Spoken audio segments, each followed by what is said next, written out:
Hi guys, quick live withdrawal lang po kay Wago app. So as you can see, may balance ako na 207 pesos. Then click ko lang to earnings para madagdagan yan. So yan na nga guys, mag-withdraw tayo ng 210. So si Wago app is 10 days na and still paying pa rin, no. So bawing-bawi na natin yung ating in-invest na 300 pesos, no. So yun guys, habang hinihintay natin na mag-success yung ating withdraw, meron po yan 10% na withdrawal fee, kaya mababawasan pa po yan, no. So habang hinihintay natin, ayun nga, ito po yung mga products nila. Yan, so yung 300 pesos po, ang minimum invest is 60 pesos.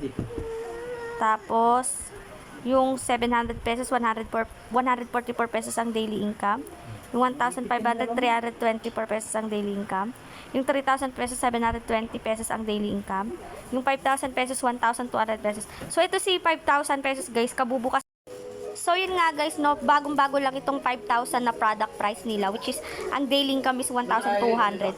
So ngayon lang po ito nilabas, no. So kahapon wala pa ito, then ngayon kakalabas lang nito, no. So for sure tatagal pa to, kasi nga hindi pa naman lumalabas yung 12,000, 30,000, 50,000 at 100,000, no. So yan guys, no. So yun guys, eto na nga, may nag-pop up na sa aking GCash, no. So dumating na yung aking withdraw. You have received 189 pesos of GCash from. So paying na paying pa rin po talaga to si Wago app, no. So meron siyang 10% na withdrawal fee.